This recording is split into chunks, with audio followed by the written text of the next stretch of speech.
anybody says anything mean, let me know. We're rolling already, so. Oh, great.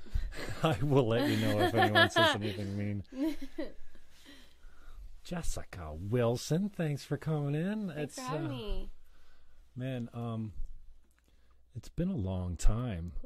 When did you come into the show? When were you doing the Ryan Seacrest?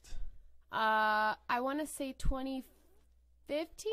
We'll say it then. I think 2013 was Serena Ryder, so I'm gonna go with 2015. Lock that in. Okay. I'm probably wrong. Final answer locked in. All right. And well, Clark Bitter and Lisa Bitter were. Did you play at Batter Up? Yeah, in the falls? Long time ago. Yeah, because that's where a lot of the musicians came from Lisa, right? She booked them. Yeah, I think Batter Up, I had already been playing the circuit when I was playing Batter Up, but Batter Up was one of the first gigs I had booked in the Niagara Falls area. And then knowing Lisa and Clark, I made a lot more connections because they know everybody in Niagara Falls. But yeah, that was one of the first places I played, yeah. And how old would you have been when you came into 610 then? Well, 610 I would have been 17, and I turned 23 next week. 20? So that was a long time ago. And what year were you born in? 96. Oh, because I lived with your father in 93, so you weren't even born yet. No, I probably wasn't even thought about then. Maybe thought about. Maybe thought about. But it's funny because when you were sitting down, I'm like, oh, there's Bernie. Oh, there's Nancy. Oh, what is you can see them. It's strange how you can see them both. And in me, in my face. Yeah. I don't think I look like either of them, but I definitely act like my mom and obviously the musical gene of my dad. But everybody always tells me I look so much like my mom and my dad. I never see it. Yeah, so. I'll take your word for it. Yeah. Have you got the Italian temper? Of course. Okay, good. And I'm loud like an Italian too. So. How is he anyways? I haven't seen him in a while. He's good. He's still gigging. Yeah, he's playing with a band called Stone the Radio. They're pretty cool. Are you happy you didn't get his last name? Yes. Say it for me. I can't even say it. Guglielmi. I mean, my last name starts with a W, so alphabetical order always sucked. Yeah. But I think for stage purposes, it's good that I got Wilson and not. Guglielmi. I won't tell you what we used to call him back in the day, but yeah, 93 is a long time ago because I was thinking, geez, how old is she? I wonder if, I guess I didn't know you as a kid. I don't remember ever meeting you or seeing you as a baby or anything like that. But yeah, 93, I only remember that because that was my first election. Nice. For the Green Party in Niagara Center. Awesome. We were living at, what we used to call 61 Pothead Lane, 61 Dufferin Street, right down the street from Notre Dame. Right. Which I spent 1 year at. Nice. Way before that. I think 85 I was at Notre Dame. No, 84. Because I graduated from Welland High. Nice. Right, because you would have went to school. Welland High and occasional school. Yes. Yeah, was Bruno at the... Yeah, he was at went to Welland High. Yeah. So I was there for 11 and 12. Nice. Still, a lot of my good friends are from Welland. Oh, shit. I didn't mean to say that. Good old Welland. Born and raised, so I get it. Well, we moved there because I'm a St. Catherine. I'm a North End brat from St. Catharines, but my dad bought a little hobby farm out in Port Robinson where he's still at. And then I dropped a credit, math, in grade 9. Oh, of course, math. Basarava, I remember, he's like, I'll give you a 49 in advanced, or I'll give you a 50 general credit. Back then we used to have advanced courses and general credit. It's the same as I'm like, no, I want the advanced. Give me the 49. And then my parents said, well, you're going to Catholic school because you lost a credit. Nice. No, it wasn't nice. Half my lunch was religion class. That sucked. Long time ago, and then I ran my first election there. But it was a cool spot. 3 guys living backing right onto the canal there before those houses were built down the end of Dufferin Street. Yeah. And we had some good times, man. Nice. And the boys, we fought a little bit too, but of course. It was of course. It was good times. So yeah, I haven't seen your dad in a while. So what's the band called he's playing with? It's called Stone the Radio. And they are like an Shocker. alternative rock band. They're pretty wicked. They play kind of like in the Hamilton, Toronto area, and sometimes a casino in Niagara. But the guys are really awesome. And he's been with them for a long time now. Like, I was opening up for them when I was 16, 17. Those were my first gigs. So, Oh, really? yeah, they've been together for like a really long time now, and they're really great. Yeah. Does he help you with the music at all, or are you way past that now? Yeah. Like when you were young, maybe? Yeah, like booking gigs and like how to talk to people and how to play gigs and like how to change the strings on my guitar and how to do all of that, which I still don't know how to do. He's still teaching me at 23 how to change my strings. But yeah, he's definitely had like a big part in teaching me about music. And I kind of learned how to play guitar on my own. But of course, I would always ask him like, how do you bar this? Or like, what's this chord? The bars are the hardest for me. This? I just learned how to do bar chords this year, and I've been playing forever. With big, strong hands like these, the bar would be easy. But I have little baby hands. So. I don't practice that much. I have 3 chords, variations of D, I think G, and maybe E. That's all you need. That's every pop song. But yeah, ever. but I can play them, but I have to look, and getting there is like. It takes like I can't just. Fingers start to hurt. I can't just go between. I can't yet. It was funny because I met a guy at the Mansion House, and I can't remember what band who the musician was, but I was venting my frustration about learning the guitar because I get big hands, and I don't like to practice anything. I mean, even gigs like this, there's no script. If I ever MC something or I do a wedding or something like that, I don't know. I just don't practice, and it always works out. The radio show, I never practiced anything, so lucky. And I find that when I do practice, I fumble over my words and I get strung up and stuff. Anyway, so I was telling this guy about having the frustration of not practicing, and your hands hurt, the fingertips before they get calloused hurts. But he said there's a hump that you get over. And once you get past that, moving them around and then moving them around without looking, and then it's a lot more fun to practice. Totally, I totally agree, 100%, 100%. So, are you one of those guitarists? Or are you one of those artists that say, "Listen, I just play guitar to accompany myself. I'm not really a guitarist," or do you really take pride in your picking? That's a good question. Wow. I've never been asked that before. No, I would say I'm definitely a guitar player. Like, I do practice outside of gigging pretty much every day, and I'm always making covers. And when I do theater as well, I do have guitar and bass, all of my instruments on my resume, and sometimes I'm asked to play. I just did a show in the summer. I toured it where the actors play the instruments at the same time. Oh, wow. Yeah, it was awesome. It was called Hastings, and it was with Tweed and Company Theater. So I guess, like, I would consider myself a guitar player on top of a musician because sometimes you have to pull it out in opportunities like that. Mm-hmm. So I always find it funny because I've talked to many musicians, and obviously Jihad's a guitar. I mean, he's a lead guitarist, but guys like Berger and even Matthew James Blake, like he's really proud of his drumming. I can get by on the guitar. He's got it all tuned down too. So when I pick it up, it doesn't sound like my guitar. My dad does that too. And then Berger, same thing. He kind of says, well, I know enough to get by and make it look like I know what I'm doing, but I'm really not a guitarist. He likes to sing, and actually he's been, when we used to jam Monday nights, he'd get behind the kit as well. So it's you play multiple instruments then. I do. I dabble. I feel like once you learn one stringed instrument, it's easy to jump like between. I actually learned bass before I learned guitar. I was playing bass tabs like on my uncle's bass, and then I moved to guitar, and then I kind of put all of my effort into guitar, moved back to bass, ukulele, so I play a whole bunch of different things. I want to learn the drums. I think that's the only thing I really don't know how to play yet. Yeah, drums are fun. They're super hard. People think they're easy, but like you have to have so much stamina. My drummer, Alan, he's amazing, and I keep asking him to teach me, but I don't know if I have the stamina to be able to do the drums because it's a lot of work. It is, and I can't believe that there's not a bass pedal that's heel operated. Yeah, I know, right? Because it's just so natural. Anybody that listens to music, they keep time with their heel. With the heel. You're right. And so I got a buddy of mine, actually Matthew James Blake. Scotty got his kit, and then it got the boot from his house, and it made it to my basement. So I put it away because it's like when you got speakers and the drums pick it up, like they vibrate, right? So I was throwing these things over top of them so it didn't echo, but I just moved them. But I'm like, why the hell don't they have? So I Googled it. Well, no one makes one. That's like so you weird. can't buy that's a your $1 bass million pedal. Well, invention. What are you doing? That's Go what I quick, thought. make it. But you could build one. Like, how much it would cost you to prototype a kick pedal that's modified to work with the heel? It's not that big a deal.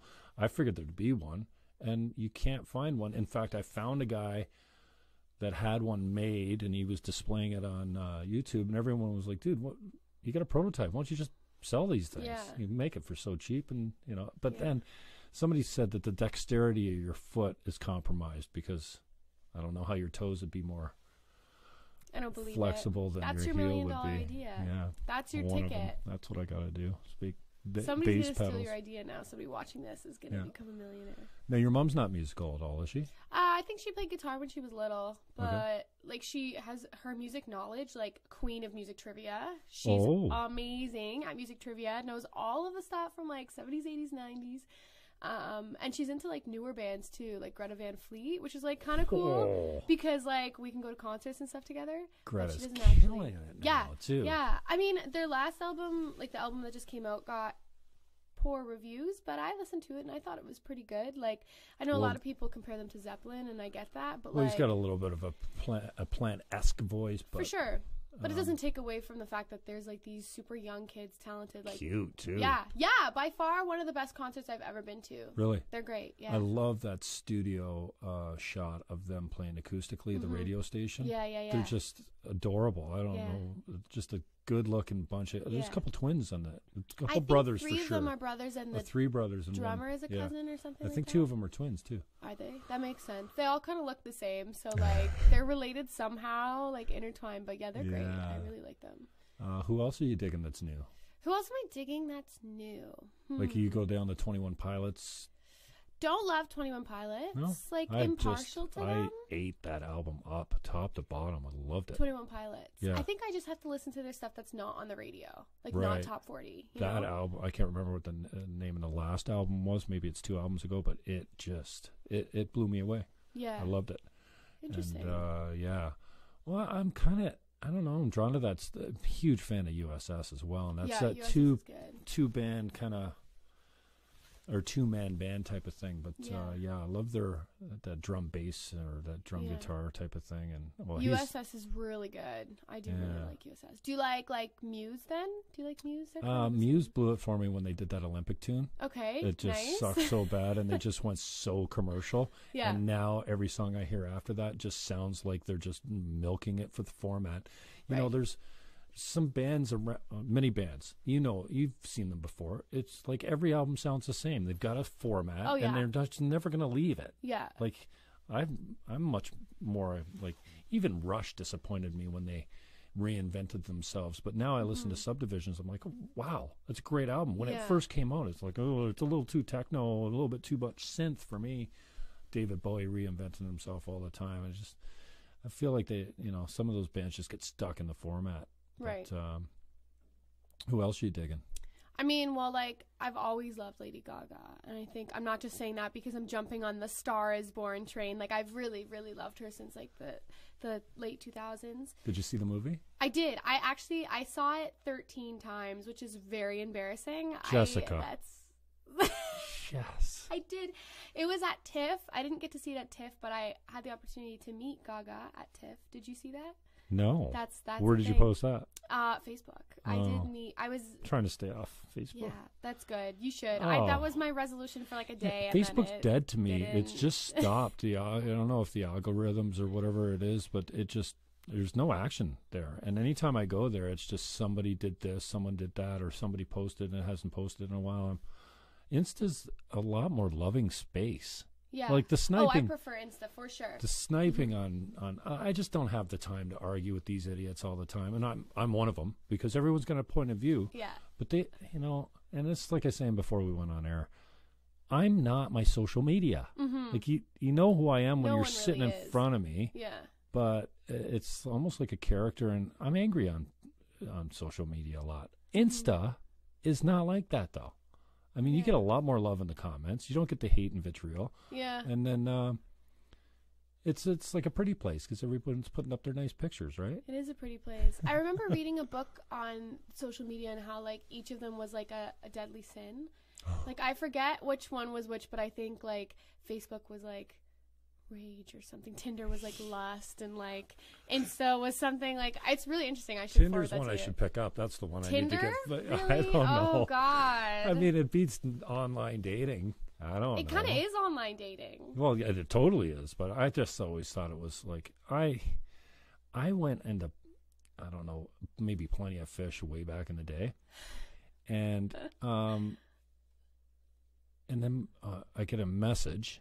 You know, you're all you're like this, right? Oh God. And I was open about it because I mean, lots of people know the face. I don't want people finding me out there. Well, yeah. At that point, I don't think I cared. And then Sue Neufeld, I'm sure you're not watching, used to babysit me when we lived on Two's place. My old babysitter found me on a dating site and said, "Oh, I didn't expect to see you here. Delete. Like I couldn't get off there fast enough." I love that. I was so embarrassed. I'm like, oh, who wants to be known to be on an online dating site? But I mean, I guess it doesn't have the stigma that it used to have. And no. If you want to hook up or you want to date, then yeah. What else are you going to do? But Tinder, I think, is just more for hookups. Yeah. And I'm just not. I mean, I've never had Tinder. Like, I just have never done it, or Bumble or any of that. So I can't speak to it, but like, I know a lot of my friends have it. And there's some interesting Tinder stories that I hear, the girls have the best Tinder stories because I don't know, guys don't sit around and share their Tinder not my guy friends. No, I don't know. The girls love it. That's all they do. Wine on Friday afternoons, Match.com, Tinder stories, steady. That's what I hear. Match.com. Whatever it is, dating sites. Match. If you're like 50, maybe. Oh. Like Match.com. What is that? Plenty of Fish, whatever. No, it's Bumble is the new thing. Oh, is it? Bumble is the same as Tinder, but it's weird that this is the convert, but I love that this is our conversation. Bumble is when only the girls can swipe right. So the boys can't pick the girl. The girls can only pick the boys, and the girls have to message first, and I guess it's that way of like filtering out like the creeps, which isn't really fair because like I'm sure there's creepy females too. No, there's not. Women are perfect. They never lie.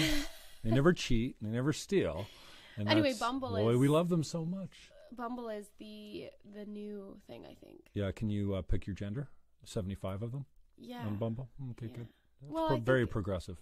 I think or it's regressive. Important. Yeah. I think it's important. Absolutely it is, because there's only... I agree. 75 genders. Well, it's growing all the time, so we're not going to go down that road. You're single then? Yeah. You don't have a man? No, I do. I do have a okay. man. Yeah, I've been dating him for a little over 2 years. He's actually the guitarist in my band. No. But we were dating before he was my guitarist, so it's not like... Yeah. Isn't that a bad play? You know what? Everybody says that to me, but like it's not, because we get along really well, and we have the same music tastes. 2 years, still the honeymoon. Always, yeah. No, I don't know. We see eye to eye. Almost 3 years. 3 years in, it'll be 3 years in August. So yeah, I guess 2.5. But no, we see eye to eye, and his brother is my bass player as well, so we all get along. And I was worried to have a band with people so close to me because my cousin is a drummer as well, but we all really like connect, and I make sure like our set lists, everybody's happy with what we're playing. There's compromises. Sometimes I get them to play stuff that they like, Spice Girls, and bring back the 90s, and then sometimes I play stuff like AC/DC and stuff for them, so it's a compromise. And no, there's not really a problem. And then you get somebody you can lean on too that understands, you know, the band thing, the whole support.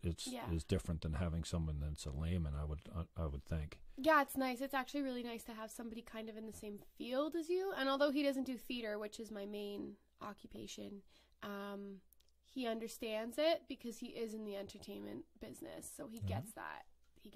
But... Are you giving him a shout out or no? Yeah. Okay. Love you, Eric. He's gonna be so embarrassed. He's gonna be like, "That's so embarrassing." He's not watching. He will be. Actually, no, he doesn't. He does the social media thing, the social media purge. He doesn't have social media. When you get home, you might find that you're unfriended and your relationship has been taken down. No. Yeah, because if you block someone, it will take them out of your relationship. Oh, he won't block Just me. letting you know. He won't block me. Here's to changing my relationship status one day, but. You got yours changed? What? Does it say in on relationship? Facebook? Yeah, but we didn't do it like right away. No. I don't know. That stuff isn't really like important to me. Yeah. And plus, we fans, mostly men, or women want to think you're single. I We hate want that. to think you're single I hate because we love you more when we think that we could stand a chance with you if we ever bumped into you somewhere. Yeah. You've I heard hate that before. though. You've heard that? I'm not a piece of meat. Like, it's true. I think, no, I hate that. I mean, if you're going to be a fan of mine, be a fan for my music, not because you think you can, like, date me. Like, that's weird. That's weird. I don't like that. No, I'm not a piece of meat. I'm not something that someone can just pick at a store and date or, you know, like my music because of the way I look or the way I act. Like me for my music or don't like my music at all. So, now you playing as a solo act, right? Yeah. Well, unless I'm with the band, then it's just like Jessica Wilson plus band. That's what I mean. So it's Yeah. Jessica Wilson and your backup. Yeah, It's not like you have another band name. No, we're trying to come up with a name for the three boys right now. They've tossed around some names, and I'm like, So to be Jessica Wilson and the Crew, or And the Co, Hive, or or the like, Co, yeah. and Co. the Hive. Right now, it's just Jessica with The Gaggle. Alan, Steve, and Eric. But if you think of anything, let me know. Okay, I'll work on that. I need to get a piece of it. Speaking of piece, you don't have a manager, you don't have a promoter, you don't have No. you're doing everything yourself. Yep. I'm What's pretty that independent. entail? Yeah, so I think when people like see all the gigs I'm booking and like what I'm doing, I think they assume that there's someone behind the scenes doing that for me. I do have an agent for film and television and theater, but that's not for my music career. I had the help of my Uncle Frank for a very long time when I was younger to try and moderate kind of like the creeps and like all the like bad people. But as I got older, he kind of taught me like how to do it myself. So now I do it all by myself. I'm marketing, I'm getting all of my promo, I'm doing it all myself. It's overwhelming, and there's been times where I'm like, oh my god, I need a personal assistant, because it's insane booking gigs and having a calendar and getting all that promo, but I think you kind of have to like fake it till you make it kind of thing. And I also like being in control of my own stuff, because I can choose where I want to play and what I want to play for, or I can choose what interviews I want to do, or what's even up to like newspaper interviews. Like I'm always asking the editors to, you know, run the piece before you run it, because I want to know. That's what a manager would do. I want to know if you're running false things about me, if you're misquoting me, etc., etc. And I know there's dangers in that, but I've always been my own boss. How have you found the media when you ask for that? Because I mean, I used to ask for that all the time. They're like, we don't. We send you stuff to proof. Yeah. You write stories and completely. deal with it. Completely. I mean, a lot of the times they don't send me stuff to proof, but I just mean like, you don't have to send me the whole article, but maybe just like, let me know when it's going to be published, or maybe like just run your quotes, or after we're done doing the interview, I'll look at what they wrote down to see if they misquoted me, because I really hate when people misquote me, because it can be construed and it can cause a lot of drama, which I've experienced in the last year for sure. And yeah, the media, like everybody I work with is extremely friendly, and I'm friends with all of them really. So I mean, being somebody writing a newspaper or writing whatever, even what you do, is not easy. So I totally get like both sides, but the media has been pretty good to me. Like, yeah, Frank, he's Italian, no? Yeah. No, what's uncle on what side? So married to my mom's sister. Oh, okay. So you got Italian on both sides? Well, my mom's side is not Italian. Oh, okay. Irish. Right. But he married into the Wilson family. Oh, but his last name is Okay, Arcuri. I got you. Yeah. But he's like my best friend. So. Yeah, and he's such a nice man, but he's got that don't fuck around aura with, be protective or whatever. Yeah. And I used to tell musicians, even Elizabeth May, when she first got into politics back in 2006 when I ran for leadership at the GPC, you never go anywhere unhandled.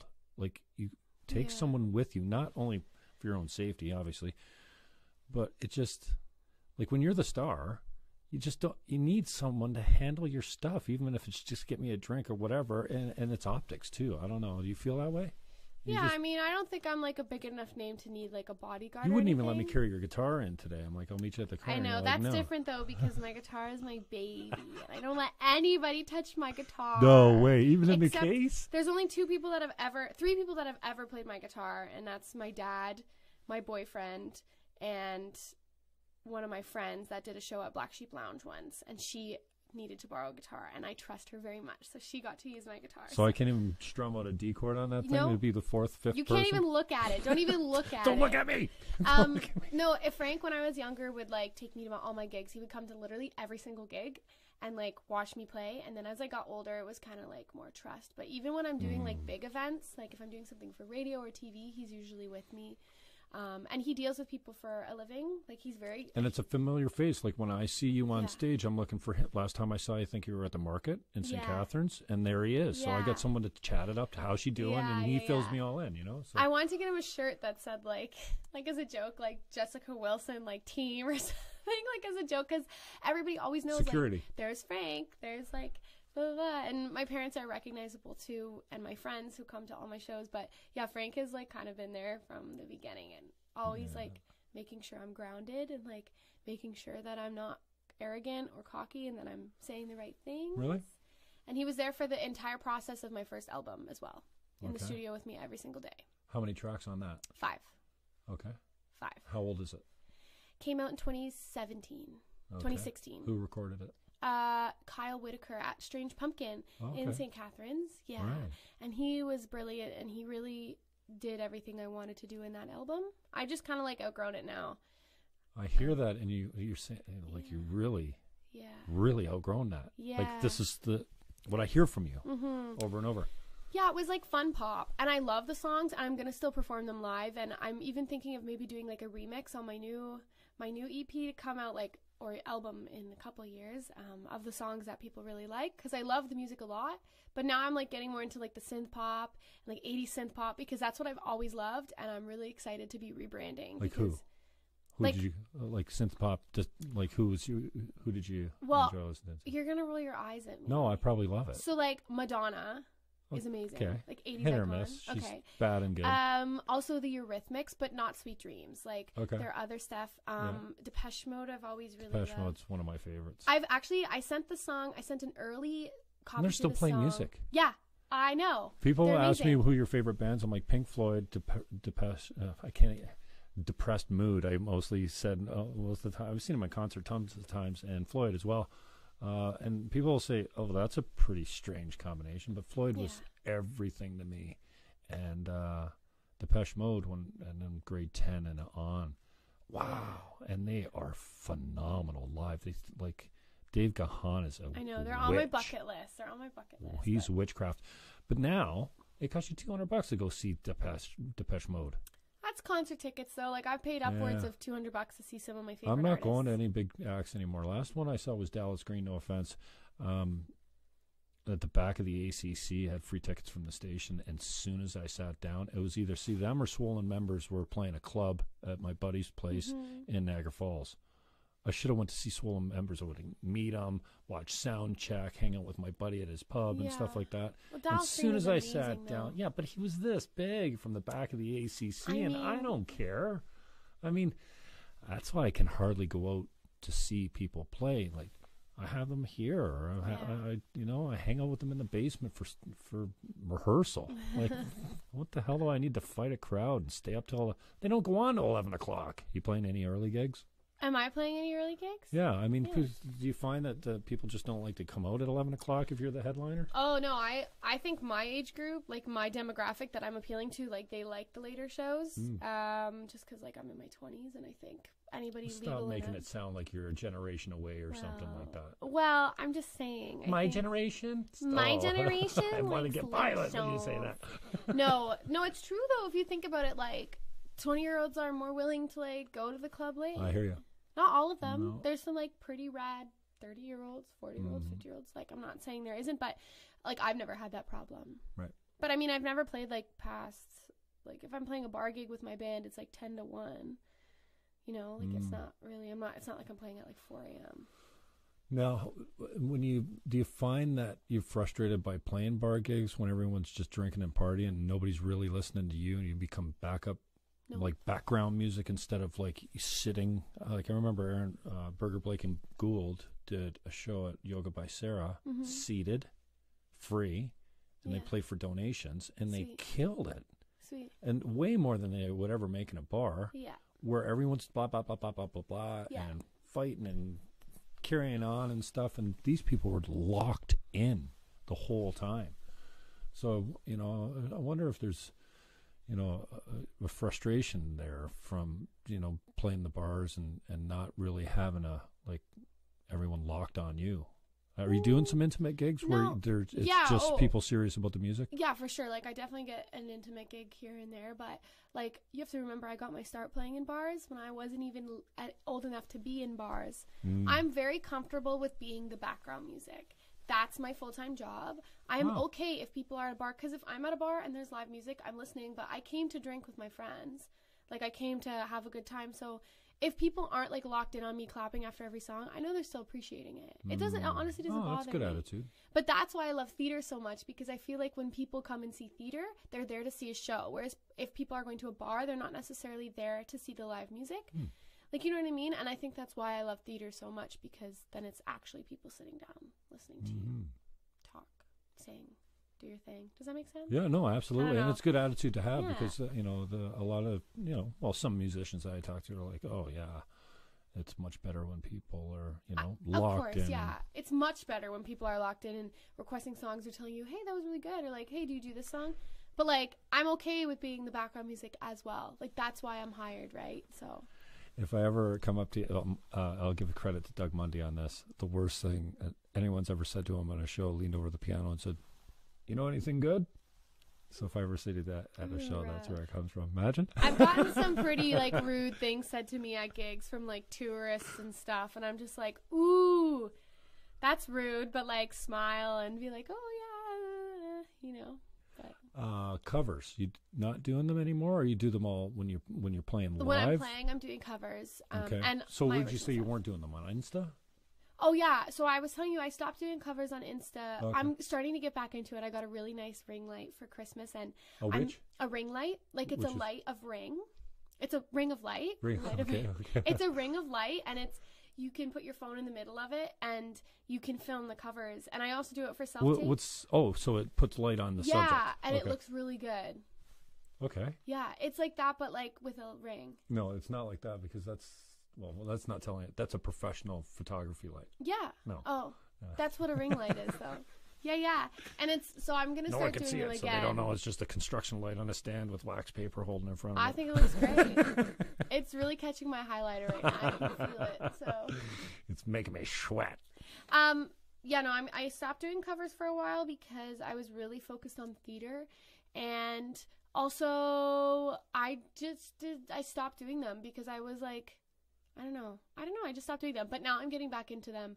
I'm filming one today after this little endeavor. Where? I'm going to my friend's studio, and we're pre-recording it with my drummer, and then Instillment is filming it. Instillment, do you know Instillment? They're Reese Fisher's company. Okay. He's filming it, and we're going to do it at the Winter Festival of Lights in a couple of weeks. We're going to do a broken down cover of Whitney Houston's I Want to Dance with Somebody. And I'm going to start doing all these like 80s, 90s covers, and I'm going to start putting them on my YouTube, because that's kind of what my new genre is. So that's looking ahead, but I haven't done a cover in a really, really long time. So rather than post it to Instagram, you're going to put it on YouTube instead? Yeah. And I know that's so hypocritical, because I was just telling you I think YouTube's a little bit dead, but I can also put it on Instagram. Like, I can take a clip from the YouTube and put it on the gram. Right. But the gram only allows you for 1 minute now. So how about if you go live, though? You can do the live story for an hour, can't you? Yeah, but then you can't keep it. Oh, also, I have remember I told you I have my story blocked from. Right. Yeah. And does your phone keep the story? You can as save the video? It. Yeah. You can save it. But I think I would do it like as a post. I just find like live is better for live moments, whereas like. Where are you getting the biggest kick in social media these days? Insta. For sure. 100%. Yeah. Facebook, I wouldn't have Facebook if I wasn't a musician, to be honest with you. I use it just for connecting. Like, rarely do I ever post like, going to this today. Like, it's always like, hey guys, I'm playing this place, like, catch you there, this is where you'll find me, or hey, check out this news article. Not, I just got my highlights done, what do you think? Yeah, never. never. I'm not that type no of food person. porn? No food porn. No, not even on food Insta. Porn for me is an empty plate. That's the only time and it looks disgusting, which is the whole point. Really? It's laughing at food porn. God. Yeah. No, I never. I'm always like, this used to be lobster scrambled. Oh, I see. Yeah. Okay, yeah. That's funny. Yeah. That's good. No, Insta, I think Insta is the biggest social media for musicians right now. 50,000. 40,000. That's soon to be 50,000 in maybe like a year. That's nuts. I've been lucky because every time I play a gig, I gain like 20 to 30 followers from a gig. And if I'm playing 40.8, yeah. I'm playing 200 this year I played 230 gigs in 2017. What? 2018. What year? So it's 2019. 2018. So you got claimed to one of the hardest working musicians in Niagara then if you're playing 230 gigs a year. Damn. Yeah, I'm playing a lot of gigs and I'm booking them all myself, which is nice. But I don't think I'm one of, like, I think all the musicians work hard. I mean, I don't know how many gigs other people are playing, but. Well, you don't have a regular job, like a real job? A real job. That is my real job, friend. No, for sure. That's the only thing you do to make money is play full-time music. musician, and then when I'm not in a theater contract. Okay. Theater comes first for me. Okay. I was lucky to book 3 contracts in 2018, so I didn't gig as much. So imagine if I didn't book the theater contracts, how many gigs I would have played in 2018. Probably close to 300 gigs if I didn't have the contracts. Yeah. Huh. Yeah. So like summer, I'm gigging every single day, sometimes twice a day. Wow. Yeah. Yeah. It pays. And then, so when you do a theater contract, how long does that take you off the books for? Depends. I had one that was a month, and I had one that was 3 months. Sometimes. And what did you do? So my first contract was Hastings with Tweed and Company. We did a tour of Bancroft, Belleville, and Perth. And Tweed's a performance group? Yes, Tweed and Company. Shout out to Tim Porter, who loves podcasts and will probably listen to this. What up, Tim? And what up, Tim? And then I did Rocky Horror at Canada A for my second time because I did Rocky Horror in college. Who'd you play? Not that I would know. Well, the first time I played Janet in college, and then this time I got to play Columbia. She's the one that tap dances, and she's really fun. Lil Nell played her in the movie. I don't think I've actually ever seen it. That's really sad. I know. I've never seen E.T. either, or Star Wars. What? Who hurt me? I haven't seen Star Wars, but you haven't seen E.T.? Who hurt you? Who hurt you? Why haven't you seen Rocky? You need to see that. Rocky Horror Picture. See, it used to be such a big thing when we were kids at the Lincoln Theater. Midnight, they used to play it downtown. Yeah. Oh, is that what they play it all the time? Yeah. Is that a Rocky Horror Picture thing? It goes on at midnight? Well, usually there's a midnight showing. Oh, when I did Rocky Horror Show, because the live production is called Rocky Horror Show, we didn't have midnight, but we did have like late night shows, and it's wild. It's like the coolest show you could ever do, and it's ridiculous. And then I did total opposite. I did Beauty and the Beast this past December at the Scotiabank Center in Niagara Falls. What's the one where they throw blood on the people in the front row? That's Evil Dead. Evil Dead. I had a girlfriend that asked me to go to that. And Did you go? Well, it's actually a girlfriend, like a friend of mine and a client. And I did not. You should have. I've never seen Evil Dead, but I've seen clips of it, and it's like... She says it's hilarious. The splatter zone. Well, I would never sit there. You have to sit there. Why would you not sit in the splatter zone? That's so fun. Yeah. And I mean, the Rocky Horror Show used to be full participation, even at the theater.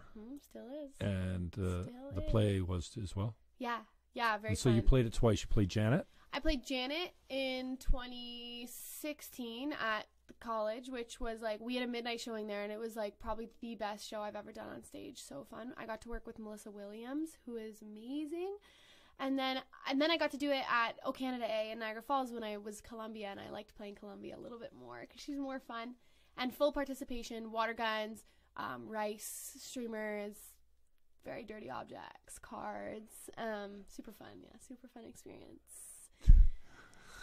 Awesome. It was good. And so what is in store for the new album? It's going to be an EP as well? So I'm going to be releasing a single every 2.5 months. So I'm not releasing an album right off the bat. I think now physical copies of albums are not doing as well as streaming on Spotify and Tidal and Google Play, Amazon, etc., etc. So my new single comes out January 22nd. It's called Underdog, and gonna see how that goes. And it's being released on all platforms. It's up for pre-order right now if you want to grab it. It's $1, which is probably less than your Starbucks coffee. Oh, definitely. And then in mid-March, I'll be releasing another one called Ego, which I'm very excited to release. Can you talk about what you're writing about? Sure. So Underdog, I wrote because I think being a young female in the music industry... Don't. No. Yeah. No. Yeah. Are you kidding? Yeah. You don't even know what I'm going to say. As a woman, you're the underdog? Can you, are you going to listen to what I'm going to say? No. You can't speak to it unless you're a female in the industry. Sorry, not sorry. Okay. Okay, so being a 16-year-old female, when I was performing as a 16-year-old female, nobody wanted to hire me because I was 16 years old. I had no experience. And quite frankly, back then in 2000, whatever that was, 2012, 2011, there weren't many females doing what I was doing. There was Katie Gatta, who's amazing and still amazing, and she was doing it, and I was watching her with my best friend, because her little sister is my best friend, and we would watch her, and I'm pretty sure Mel Monaco was doing it, Another rock star. And those were the only females really that were doing it, and I wanted to get involved, and I wanted to do that, and it was hard for me to get hired because nobody thought that I was good enough because of my age and because it was rare to see a female doing that, especially when you're 16. You're not that I'm using sex appeal now, but you don't have sex appeal to flirt with the bar owners, or you don't have that fan base of men, like you were saying, to try and boost your followers. And I still don't want that, and I still don't use that. I'm just saying, I'm assuming that's where you were coming from with the underdog statement. When you're 16, 17, you don't have that, and you shouldn't have that. You should really never have that. So it's always been a struggle for me. Now that I'm a little more established, I am able to book gigs, and there's a lot more females in the music industry now, and it's more accepting. But it still is really, really hard for a female to be in this industry. And I think a lot of people roll their eyes at that, but nobody can speak to that until they're in our position. So I was asked to play a show with Valerie Borghese at the end of October, and I wrote this song. You're hitting on all cylinders here. So 1, 2, 3. I wrote this song in 20 minutes backstage before I did that show with Valerie, and that was the first time I had ever performed it live. And I wrote it for everybody that's ever felt like they were underestimated or the underdog. And the song is basically saying, like, it's okay to not be the best, or it's okay to not feel like you're the best, or if people underestimate you, it doesn't matter as long as you have confidence in yourself. That's the T, Jim Fannon. That's the T. And then put me in my place. Yeah. Well, I mean, I'm not saying you're wrong. I'm just saying that I don't think you can speak to it unless you've been in that position. And I'm sure there are some males that disagree and could argue the other side and say that females get more attention. But I don't know. I've been doing this for 8 years now, and I think, I'm pretty honest with myself. I'm a pretty honest person, and I think it is really hard to be a female in the music industry, and I think a lot of people underestimate that, especially when you're young and you're 16 and you're competing against guys who are 30 who have been doing this for 20 years. Yeah, no, I completely get that. The underdog. Yep. You just are. As a young female, you are the underdog, and a lot of people underestimate you, and that's why I wrote the song. It's not saying, males suck or anything. It's just saying, because they don't, I love everyone. It's great. Yeah. But it's just saying that at one point, and I still am, the underdog. It's like small fish, big pond scenario. And I'm sure there are a lot of people that can relate to that, male, female, young, old, in any circumstance. Well, music, you have to build from the ground up. I mean, you don't just, well, maybe some people do, but you just don't slide into a nice cushy gig. No. And your career takes off. I mean, you gotta bust your ass no matter what your sex. Yeah. But yeah, I can completely see that. I look at it like women around the world. Like men might be in different positions than women are, and for good reason. I mean, we have personal choices that take us to the careers that we want to go in, but I mean, every man answers to a woman. And in the background, they're pulling the strings like crazy. And you know what? Any brilliant musician, inventor, male, always did it for the love of a good woman. So that's true. And I could see being young, being a huge disadvantage walking in, because you're not even supposed to be in the bar. Forget being the talent there. Yeah. Which brings me to Nicole, talking about being in a bar. Can we talk about Nicole Sermonera for a hot second? I'm obsessed with her. I'm not obsessed with her, but she's filthy, man. She's a great musician, man. Every time she plays, I'm like, oh. Yes. And thank you to Theater Crisp. They're the one that introduced me. Well, not literally. I emceed one of their gigs at the Warehouse. Gin opened. Yeah. They're fucking amazing. Brought them in, Ivan. Yeah. He's great on the bass, and he's no much older than Nicole is. Yeah. Joel's like the senior citizen. 20, what is he, 23 or something back there? Like the rest of them, I think she's probably 20 years old now, right? Nicole is quite younger than I am. I think she just turned 20. Yeah. I could be wrong. I don't know. But I have a huge girl crush on Nicole. I think she's fucking awesome. Yeah. And she's very unique. She's very like, this is who I am and this is what I'm going to do. I love it. And she's hilarious. Yeah. I just love her very personality, much. I have so much just respect dripping for her. with personality. So much respect for her. And that band is not just tight. They fill it like, and I didn't realize you guys sound huge. Like that's the only thing that was in my head. You sound full, like big. They're awesome. And Nicole said, well, thanks, man.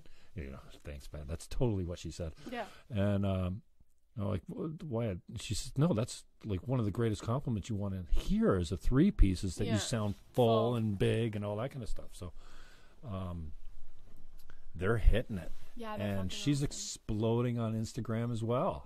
And I love it. Like every time she pops into my feed, I watch the whole thing. Yeah. And I got a shout out. I don't know if you've ever got one, girl crush girl, but I always call her Stud, right? Because she is a stud. She can wail on that guitar, and she says, "Hey, Jim, you're the stud. Let's not kid around about that or whatever." And I'm like, "Oh, that's like talk about fanboying." I was freaking out because a little bit. I was talking to her, and on my like following feed, it was like Joe Jonas just followed like Nicole Sermonera, and I was like, a Jonas brother is following you? Like, that is my 13-year-old dream. I was like, oh my God, Joe Jonas is following you. So I like commented on her stuff. I was like, at Joe Jonas, like sign Nicole, like at Joe Jonas, like put her in your van. I was freaking out. I was like, a Jonas brother is following you. Like, that's huge for me. She probably doesn't care, but is he really? No. What the hell, Joe? Follow me. Yeah, I was freaking out for her, and I think she's getting like so much attention, and like I'm so happy because like she deserves it. And she's so fucking humble.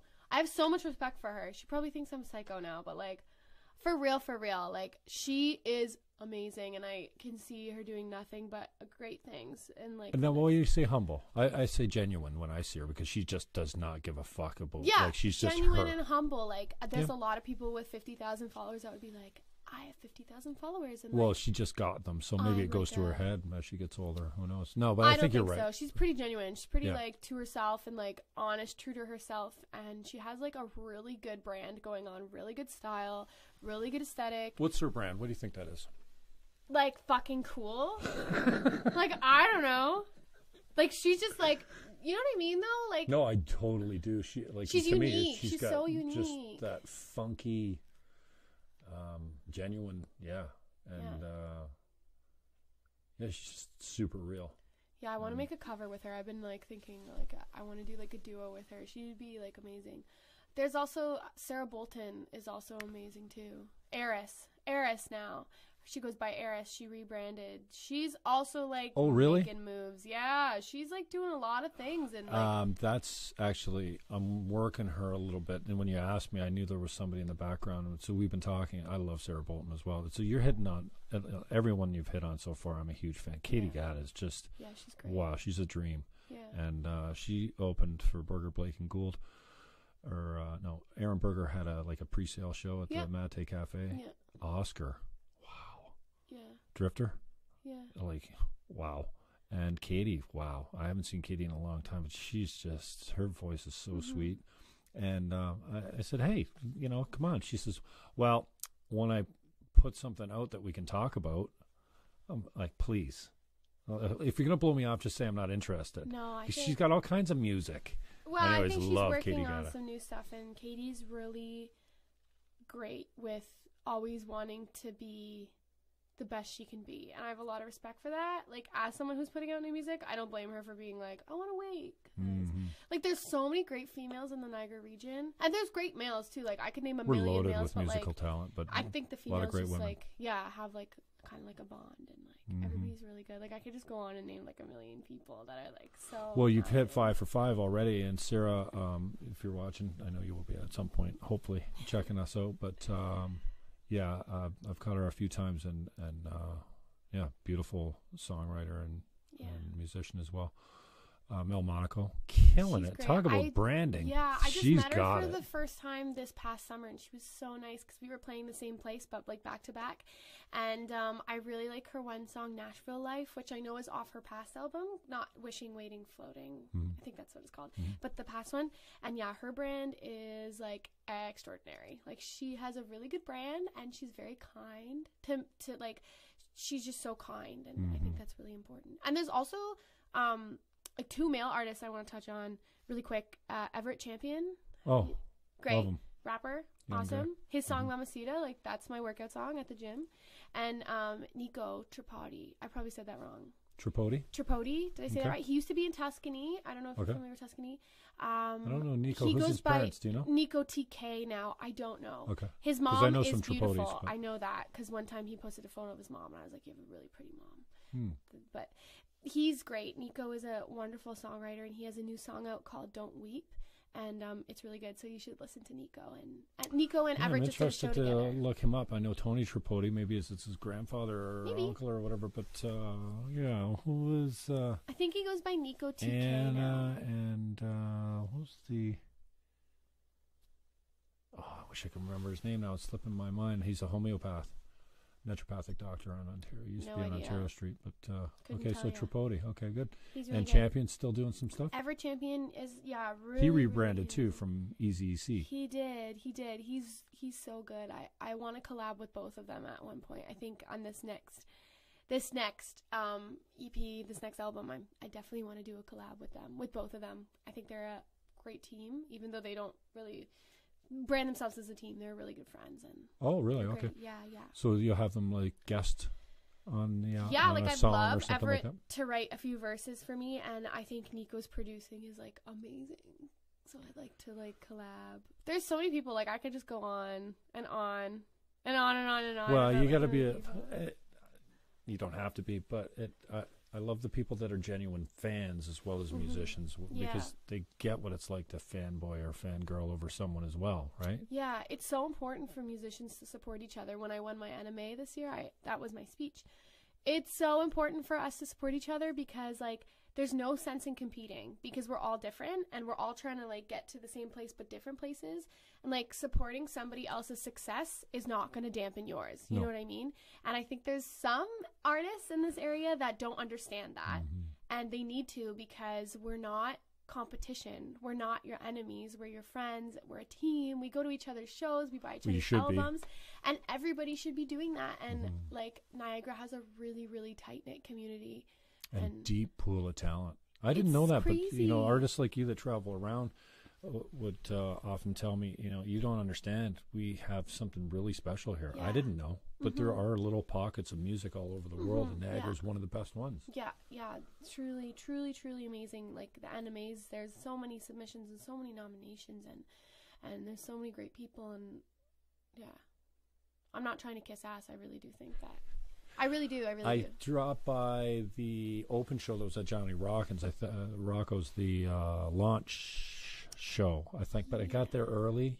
You were just setting up, or just starting. Oh yes, back in May. May. I had another gig I had to go to, and I said I'll double back. I asked Todd, you know, how long you here, and I don't know. He told me, and I said, well, I'll try and double back, and then I didn't make it back. I can't remember what my other gig was, but I heard it went pretty well. And then how to go over to the Legion. I don't get tickets. Isn't that where they had it this year? NMAs? Oh, yeah. Sorry. Yeah. It was good. It was a beautiful show. It was nice.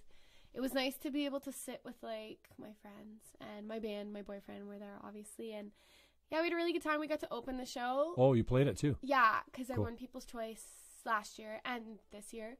So they got me to open, which is nice because the year before there was some audio problems, and I didn't have a great performance, so it was nice to kind of have like a redeemable. Was that the Theater in the Falls the year before? The Greg Freeman, yeah. Right. There's just some monitor issues. I remember that. Oh, could you tell from the audience? Well, for me, there was monitor issues. Oh, okay. A lot of people said I was there. I don't remember that, though. I'm a perfectionist, so if I'm the least bit flat or sharp, I eat myself up over it for the next million years. Anyways, this year was awesome, and it was really well done, really well organized, and it was really nice to be in a room full of friends that all kind of get it. Danny Lamb had us all up on stage. Danny Lamb's also great. I love Danny Lamb. To do a song, and yeah, it was really good. Like a big music community. I think that's really important. Yeah. You doing many festivals, or are you doing all just... Yes, I have some festivals in the work, but I'm not allowed to say what they are yet. Oh, okay. I'm very excited for the summer. And of course, I'll return to Springalicious, and well, if they'll have me. Anything local, if they'll have me, I'll be there. But yeah, I have some big shows in the work, but I'm not allowed to say anything right now because they're not set in stone, and I don't like to jinx it. And I signed an NDA, so I can't say anything. But I do have some big shows coming up, which I'm excited for, especially with my new music. And hopefully by then, my second song, Ego, will be out, which I think people will like. But we'll see. I don't know. I'm nervous. We'll see. What's Ego about? Ego is about somebody with a very big ego that obviously it's called Ego. It's not very deep, but I wrote it about someone who has always kind of been very mean to me. I know it's so Taylor Swift, but like I think I don't know, it's kind of like a fuck you song. Really? But is that so Taylor Swift? A little bit, yeah, I think. I don't know. I'm right? not a like big she's fan of her music. Like, fuck you. Like, oh yeah. I'm me. Like, it's not that cheesy, but ego is about someone with a very big ego who needs to check themselves a little bit. Cool. I don't know. And going back to synth pop, how big of a shift is that for you? Big. Yeah, because you went from super pop to pop rock, yeah. Pop rock. Which somehow got tossed up into the country genre. I am not a country artist. I have never been a country artist. But somehow, sincerely... It sounds like you're offended by the label. No, not at all. I think country artists are great songwriters, and it's extremely hard to be in country music. But somehow my music got swept under the country category. Oh. And nothing wrong with the country community. I owned it. I was like, great, this album's labeled as country, so now we're going to play some country shows. This album, I was like, I am not country. I love synth pop. It's like it's taking me a lot of balls to do this because I don't know how well it's going to be received. It's 80s synth pop. My demographic was born in the 90s. I was born in the 90s, but I have a deep connection to that. So it's either going to flop or it's going to soar. So I'm extremely nervous to release my new music. But it's not country and it's not pop rock. Synth pop, electronic. You won't get swept under the country category anymore. I'm not shitting on the country artists. I think country is great, but I was just like very like, oh. What do you mean? I don't know if it's like the blonde hair guitar thing. I know my voice has kind of like a country twang to it, but so weird. So weird to me. Like it really just came out of nowhere. And so if you can tease your upcoming songs, what would you compare them to as far as synth pop songs go? So everybody who's listened so far have actually compared it to like Madonna's Confessions of a Dance Floor album, which was after her like her hype. And also I have gotten some comparisons to Depeche Mode, which I don't hear. My inspiration for the album was obviously Duran Duran. Oh, really? Yeah, okay. And does New Order fit in there? You literally read my mind. New Order fit in there. Bizarre Love Triangle, Blue Monday. Blue Monday, the best dance songs ever. I know. Still, I know. You can't dance to Deep Purple's whatever, but you also, put Bizarre Love Triangle on and in any wedding, I'm on the floor. I know, right? A little bit of Corona, if you remember Corona. And then with some modern influences, obviously. So the modern Madonna, and also I'm trying to think like other modern synth wave, synth pop. I'm excited. I'm nervous. Like I'm shitting my pants. I'm nervous. Like I'm very, very nervous that it's not going to be well received because it's so different. But it's a really good song. I know I'm biased, but I think it's one of those songs. Which one are we talking about now? Underdog. Underdog, okay. I think it's everybody who I've shown it to have said like it's great. It's a really good dance song. I want people to like be able to listen to my song and like get drunk and have fun or like go to the gym and work up a sweat. That's the kind of music I want to create, and I think I did it. I don't know. We'll see in like 12 days if it's awesome. I'm nervous. How are you going to release it? How do you propagate it? So it's up for pre-order right now, but it'll just be dropped on Spotify Tidal, Google Play, Amazon Music, and it'll be available on iTunes as well. Okay. No music video for this one. I debated it, but I think the release of a new branded song will be enough for now. I like the idea of not cutting a whole album and driving. That's why I said to the boys here and there, like, I love, the idea of putting 12 songs together and dropping it all at once, but it's a lot of work, it takes a lot of money, and by the time the album comes out, you're fried. Like, you're frazzled. All the rehearsals and the presses. Press, like, right, if you're releasing. Yeah, because exactly. And that's why I said, well, you just drop one every month for a year and you've got an album. Yeah, that's my plan. But you almost have to have them, like, done and canned as you're going forward. But I guess you can't really put a song together in a month unless you're really... Well, Damien Birdsey at Birdcage, the guy that I recorded Underdog with, did it in record time, and it sounds amazing. So I'll be using him for the rest of my songs to come out, and we're already working on a second song, Ego, which will be out in mid-April. But it's a lot of work. People underestimate how much work it is. It really is a lot of work to go into a studio and write a song. Like, they think you just go in and you record it and it's done. No, like, vocals take, like, hours. Harmonies take hours. Sitting there and looking through synth waves and beats and drums take, like, 3 hours just to pick the right high cymbal. Like, it's such a process, but it's, like, worth it. I don't know. People could, like, hate this song, but that's okay because I like it. Like, it's, like, either take it or leave it. Well, I mean, that's sometimes the most successful musicians are the ones that say, you know what, I don't make music for you. Yeah.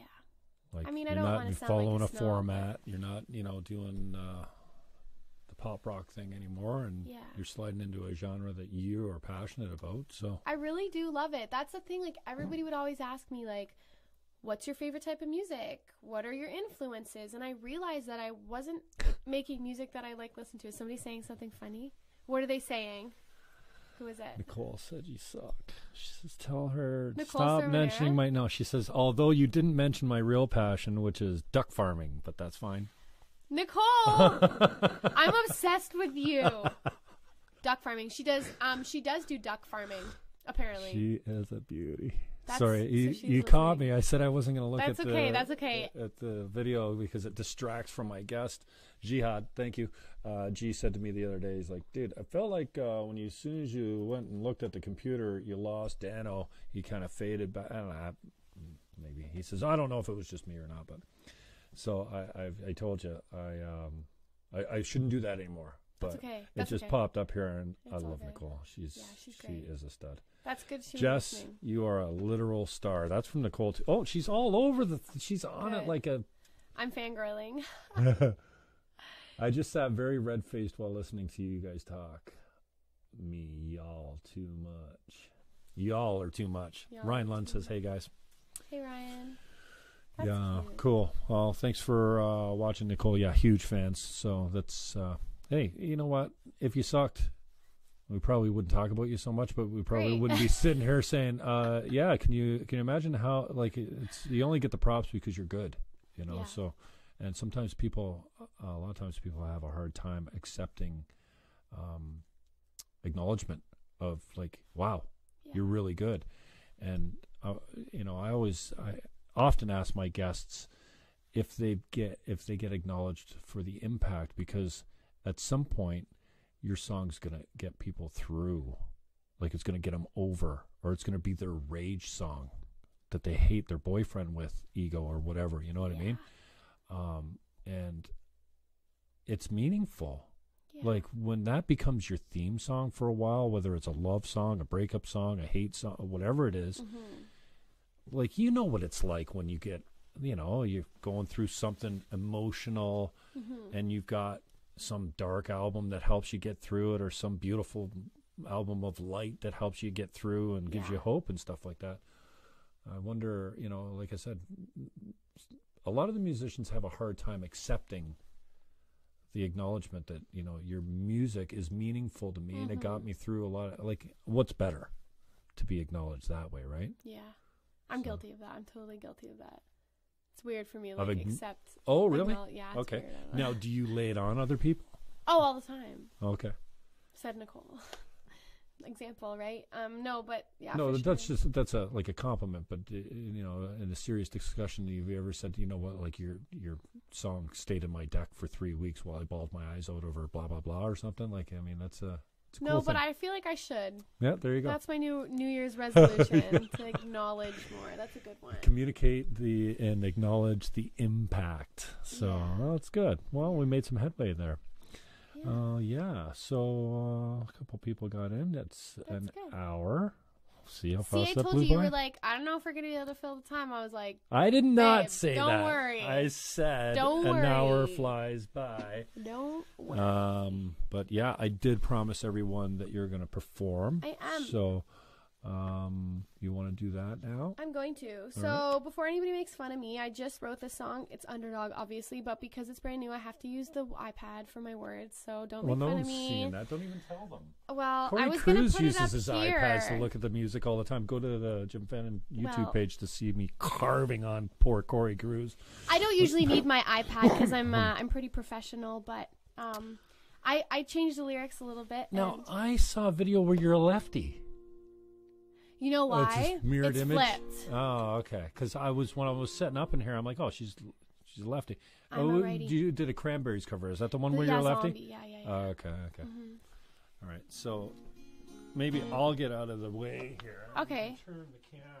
Should I move? I don't think so. Can I put my iPad on the desk? Yeah, do whatever you want. It's Great. your show, baby. I literally never use an iPad, but I changed some stuff, and I don't want to mess it up. This is the first time I've ever done this song. Well, okay, wait. Uh-oh, we flipped you. That's okay. That's not going to stay. That's fine. That's good. I don't know if this is gonna. I've been dealing with a sinus infection, so if this sounds like poop, that's why.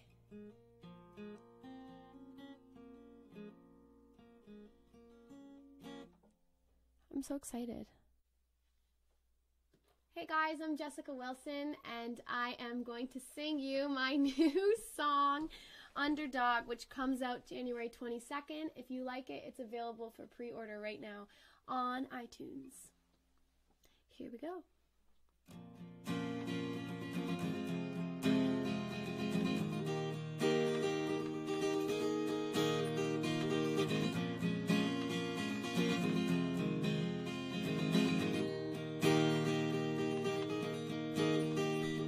So much more than what you made me out to be. I'm not the little girl you thought was inside of me. Yeah, I'm coming back, I'm here to fight. I don't know which way's wrong or right, you see. My time has come to let myself set my soul free. For too long I've sat back and let you walk all over me. I'm not leaving now, I'm here to stay. I bet you don't know what to say, baby. You can't always be the one on top. It's time for me to make it stop. You might not think that I'm capable. Watch me go and prove you all wrong. My fire is inescapable. It might just be the underdog.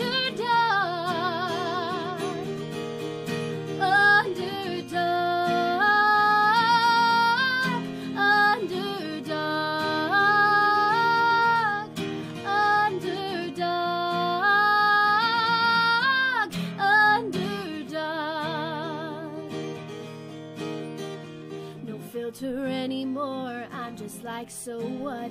Who really cares what you want from me? Because I'm standing up, I'm stronger now. You think I will, I won't back down, baby. You can't always be the one on top. It's time for me to make it stop.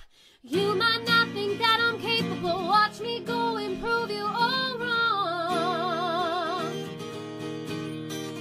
My fire is inescapable. I might just be the underdog.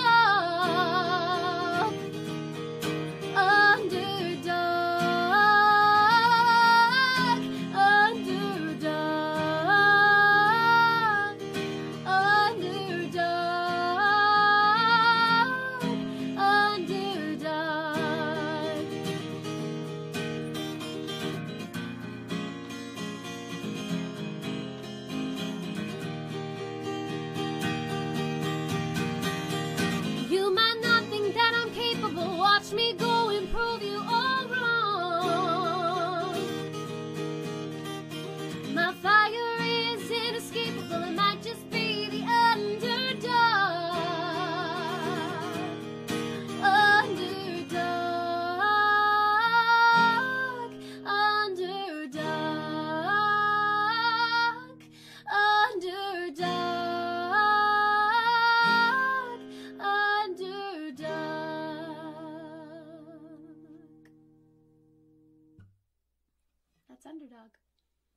check it out on iTunes. It's a lot more synthier and on the real version, lots more synth, but that's stripped down acoustic.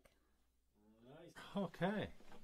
Cute. I forgot how strong you were in the vocal department, kid. Well, I'm a little sick right now, so that doesn't really count, but just pull that thing up close to your... I do my best. Will I break this? No. Great. We're good. Great. And, yeah, I don't know where we're maxing out a little bit, but... That's fine. I'm loud, so yeah, that would be why. Okay, so where can the kids catch you if they want to see you play? Any gigs that you can talk about? Yeah. So this Thursday I'm at Johnny Rocco's in St. Catharines, 7 to 11 for Tapas Night. And Friday I'm actually playing 12 Mile Lounge, formerly known as the Chili Pepper, in St. Catharines with my band. Super excited. 10 to 1, January 11th. That's this Friday, right? Yeah, this Friday. Mm-hmm. TGIF, no cover, so come see us play. We're going to be playing our favorite songs from the 90s, 2000s. And Saturday, I'm at Peter Piper's Pub House in Fawn Hill from 8 to 11. And Sunday, I'm at Silversmith.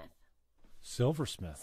There's a nice gig. 3 to 5 p.m. at Sunday. Good beer. Excellent. Have you ever had their cheese there? You know, the cheese with the string cheese? Oysters there. I'm not sure about the string cheese. That doesn't like sound familiar. Bavarian, something string cheese. Let's go right now. I love string cheese. Oh, I know. It's really good. That is a really good acoustically friendly venue. Love playing Silversmith. And then I have the week off because it's my birthday week. So, what are you doing? Turning 23. Gonna go out for some Olive Garden, I think. That's my favorite restaurant in the world. I know, right? I'm so lame. Every birthday, I'm like, Olive Garden or Cheesecake Factory. It's like the McDonald's of Italian food, isn't it? Oh, man, it's so good, though. Like, I know. I'm not. I've never been to the Olive Garden. I have no offense. I don't even know what I'm talking about. Oh, their breadsticks. Oh, yeah. So good. People know what's up. It's my guilty pleasure. I'm not even guilty about it. It's my favorite restaurant. And, celebrating it with my family. I haven't been home for my birthday in 5 years. So. Oh, really? Yeah, last year I was in Ireland and Iceland for my birthday. And I was in college before that. So. Who were you there with? My best friend, one of my best friends, Darcy, whose birthday is actually the day after mine. So, she was. So you guys did a birthday trip? Yeah, she was going to Istanbul after. Yeah, she travels the world, and then South Africa for a little bit for school. So she was like, "Do you want to come to Ireland with me before I go to Turkey?" And our flight got delayed, so we actually ended up getting stuck in Iceland for the morning of my birthday, which was a nice surprise because we got to see the Northern Lights. And yeah, we were stuck in like this little blizzard in Reykjavik. I'm probably saying that wrong. Yeah, well, Iceland because and luckily I had some Kronen on me. Some which? They're Kronen. That's their currency there. I'm probably saying that okay. wrong. All right. I thought it was booze to get you through. No, but they do have very good vodka there in Iceland. They have kind of like a black licorice vodka. Oh, No, I hate black licorice. This vodka is really good. So yeah, I mean, this year it'll definitely be a little different than being in Ireland and Iceland, but it's nice to be home with my family and my boy and my friends. Cool. An Olive Garden. Woohoo! Okay, where is there an Olive Garden around Buffalo. Here? Oh, you got to go over the river. There's not any in Canada? Well, Toronto, but Buffalo's there is an Olive Garden in Toronto, eh? I think so. Yeah. Also, Cheesecake Factory. Do you like Cheesecake Factory? I've never been. Once again, I like hurt you? That's so sad. You need to go to Cheesecake Factory. Oh my God, it's so good. Hurt you? Do you like cheesecake? Yeah, sure. Well then, what are you waiting for? They have every cheesecake under the sun. I like chocolate too, and I go in a chocolate factory. You should go to. Have you ever been to Cocoa 70? No. It's just a place with chocolate where you like order breakfast, but your breakfast comes with like chocolate fondue, and you just like dip everything in the chocolate. Oh, nasty. I'm gonna make you a list of restaurants that you have to go to. It's really sad that you haven't been to any of those. I wish I had an angle of that picture so you could so I could have a facial of like I'm gonna make you a list. Gonna make him a list. Loser.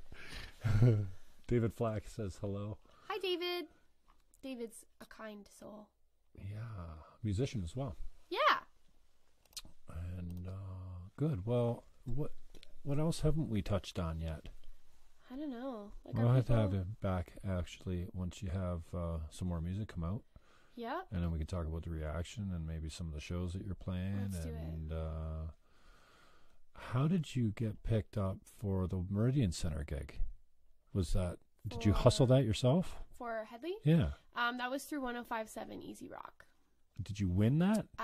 It was a singing contest. You had to send in a video of you singing a Headley song, and then members of Headley and from the radio pick you. Yeah, because I was pleasantly proud of you when I'm like, what the hell? A lot of people were messaging me being like, hey, how'd you book that? And I was like, okay. Oh, don't worry about it, Don't worry girlfriend. about it because it's not your business. But yeah, no, I hustle. So will it be not too long before we see you headlining another big act like that soon? You going to hustle that up? Perhaps. Okay, good. Yeah. Well, you get the strength. You get the lungs. Thank you. And the song's great. I can't wait to hear the synth pop Yeah, I version didn't even of it. think I should have sent you the clip. Oh, you're going to send me the clip. I should have, but you can't leak it. That's what I do. Or you can just wait until January 22nd. I'll send you a clip. No, I definitely want to hear it. Yeah. I've been putting stuff on my Instagram, like little clips here and there. Okay. It sounds very different from the acoustic. Oh, I'm sure it would. But yeah. I wasn't going to come in here with a track because that's lame. That could have been cool. Because I'm sitting in a chair. Yeah, maybe. Yeah. Then we would have need some Vox on the mics and all that kind of stuff. I know. It's not the same. It. But I will be. And you don't want to murder the song before it comes out. So a true acoustic version of it rather than murdering, trying to make it sound like whatever. Mm-hmm. Now, when do you do your covers, are you owning them or do you try to make them sound like the originals? I make them my own. Yeah. Yeah, always make them my own. Are you in that category of people that goes, like, don't try and be the guy? Yeah, I don't like that. Own it. I can't be that person, so I'm not going to try. Yeah. You know? Mm-hmm. Cool. Yeah, I don't know. I'm excited. I'm doing a lot of TV appearances and radio and newspaper. Like, the media I've lined up for this song is, like, so much. So you're going to be seeing a lot of me in the next 2 weeks. CHCH has been friendly to Niagara artists, eh? Yeah, CHCH is wonderful. I'm on January 25th in the morning will be when my episode airs. Okay, good. I think. Yeah, Friday the 25th. Awesome. Yeah. So what are you gonna do acoustic version? Nope. I'm gonna be bringing my band with me, and we'll be You're gonna do Underdog Live? Yep. My drummer will have an electric kit, and the only thing we'll have backup track wise will be the synth. Everything else. So you will be playing to tracks. Yeah. Do you find that sinful? Never done it. Not really, because I'm not playing to a vocal track. You don't think it's like cheating? No, because the only thing on the track is the synth. Okay. So it will literally just be the bass synth, but everything else will be live. Okay. I won't be lip syncing or singing over my own voice. I think that's so 4-piece, right? Me plus 3. Yeah. Mm-hmm. Yeah, okay. And that's all you need. And you're playing guitar as well? No. Or no? No. You're just singing? Yeah.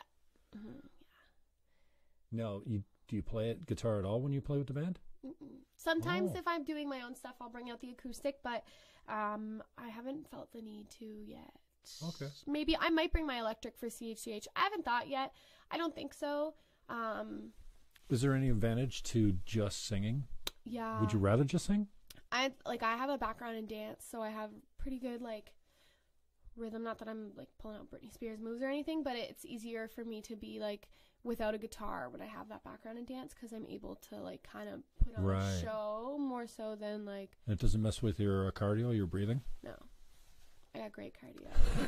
I'm a theater person, right? So you got to have good cardio, so it kind of helps. Yeah? Yeah. How does cardio come into theater? Well, because you're dancing and you're singing at the same time. Oh, okay. I just think it's theater as acting.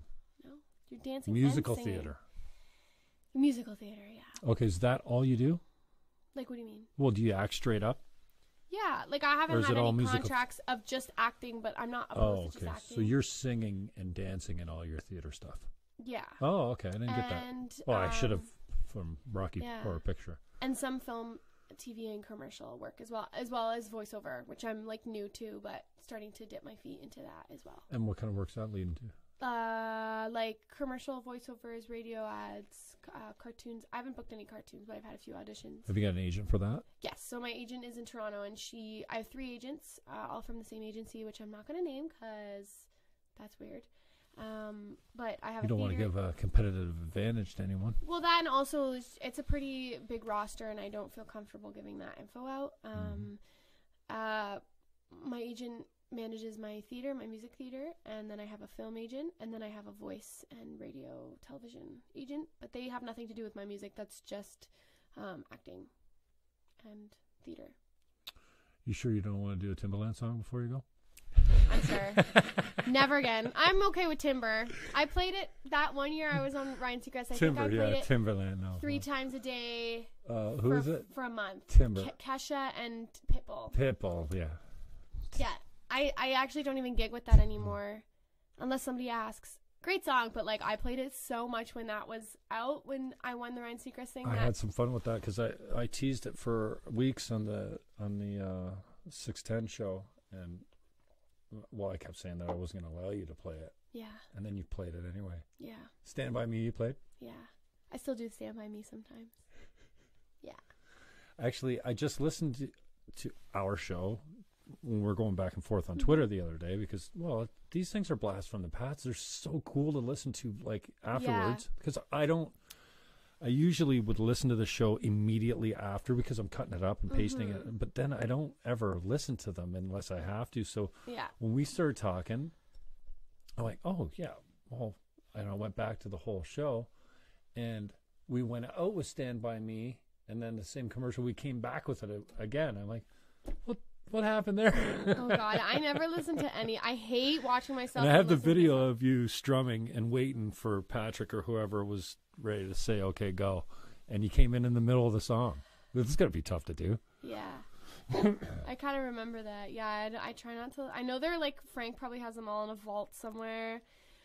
But I hate watching myself and hate listening to myself. No, I don't. Even when I got the first cut for Underdog, I was like, oh, the listening too? Yeah, I really don't like it. Oh, really? Like when my boyfriend like plays my music or something, I'm like, turn it off. What are you doing? Really? Shut it off. Yeah, it's not that I'm not proud of it. It's just like I don't like listening to myself. I got used to it. You know, there's that when you're new and you hear your voice for the first time, you're like, that's not my voice. But then you get used to it and you're like, oh, that's my. So I don't ever get like that anymore. Yeah. I know my voice now, but watching yourself on video is completely different. Yeah. And so's doing it in your office, which is never this clean. I know. I'm impressed. Well, I mean, it's clean when I have people in. Yeah. But it's never this clean when I'm like, these 2 desks are always full of my work, my business. It's very tidy right now. Oh, it's tidy. Like I said, it never gets any tidier than this. So thank you very much. Thanks I for love having you. me. Give my best to your parents. I will. Tell your dad. I'll tell him myself. He's ugly. No. And yeah, we'll have to have you back in once something is new in your life and whatever. You can drop some music. So that's great. I'm glad to hear that you're dripping it out a little bit at a time. So January 22. January 22nd. 22nd, you can get it at midnight. online. As soon as it's January 22nd. Oh, 21st at midnight. 21st at midnight. Yeah. Oh, 22nd at midnight. Yeah. And it's available for pre-order right now. And also follow me on Spotify, please, because if you follow me on Spotify, when the song comes out, it automatically gets added to your release radar and your new releases playlist. So you don't even have to do it yourself. It just does it for you. So follow me on Spotify, Jessica Wilson. Please, please, please follow me on Spotify because it makes such a difference. And then you have the song in your phone before anybody else, and that's really cool. Cool. I'm almost completely cut out of this video. It's cute. Perfect. Yeah, it's awesome. Great. Anyways, thank you very much, and good luck with everything. That's awesome. Thanks. Don't forget to send me that clip. I want to hear that song. Small clip. I want to. Not the whole thing. You like send me the No, song. you don't get to hear the whole thing. Don't leak the song. Just 40 seconds.